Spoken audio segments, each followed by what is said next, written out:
Hi, Isabella. I uploaded your assignment into, or your questions anyway, up into my iPad so that we can talk about them together.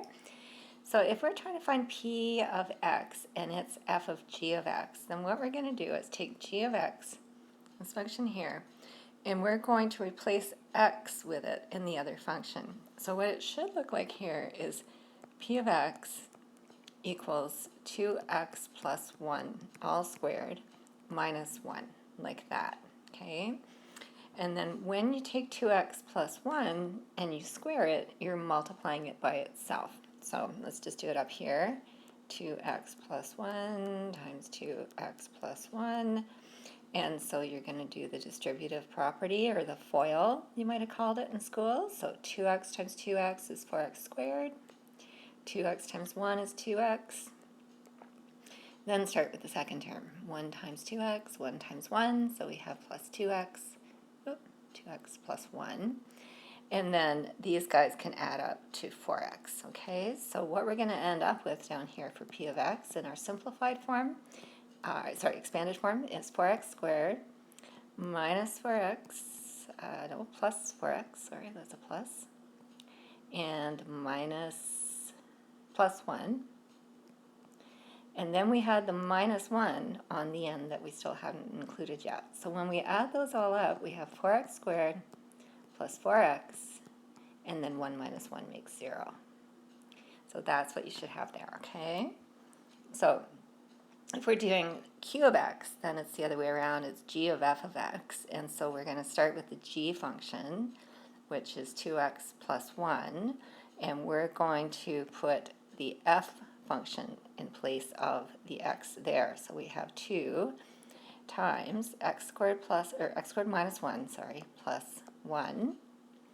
And the distributive property means just doubling everything in the bracket. So that would be 2x squared minus 2 plus 1, and that's 2x squared minus 1. So for the next one, same idea. P is Okay, for the next one, same idea. P of x is f of g of x. So start with the f function, 1 minus x cubed, and instead of x cubed, we're going to put 1 minus x in there, or 1 over x, I'm sorry. And we could leave that as 1 minus 1 over x, or we could find a common denominator of x and write it as x minus 1. Same thing, okay? For q of x, we're going to put f into the g function. So the g function is 1 over x, but instead of x, we're going to put the f function in there, and that one needs no simplifying. For question 17, you got the right idea. We're putting g into f, but you've got to put it into both x's, and so it should look like this. 1 minus root x cubed plus 2 times 1 minus root x. I'm not sure if he expects you to be able to cube that binomial. I don't think so, and it's just going to make for some really messy terms. So let's just leave it like that. And then q of x is going the opposite way. We have 1 minus root x for g, and instead of that, we're going to write 1 minus root x cubed plus 2x. Okay, and again, there's nothing we can do to simplify it. So let's keep going and do a couple more together. Here we have f of g of x, and so each of these x terms requires that you put all of g into it. And I'm having a little bit of trouble because what I'm seeing is 1x minus 3x for f of x.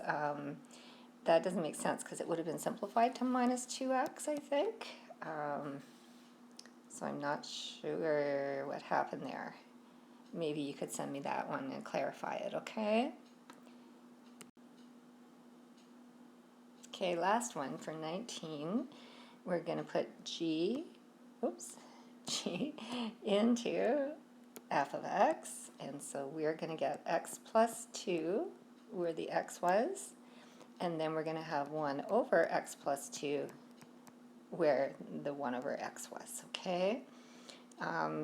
Again, we could do a common denominator and add those together, but I think he's probably going to be okay just with having the functions combined. And then in the last one, we want g of f of x. And so everywhere there's a x in our g function, we're going to put this guy in instead. So that's going to give us, instead of x here, it's going to give us x plus 1 over x, and then plus 2. Okay, so I hope that helps clear that up. If you need more help, don't hesitate to email again.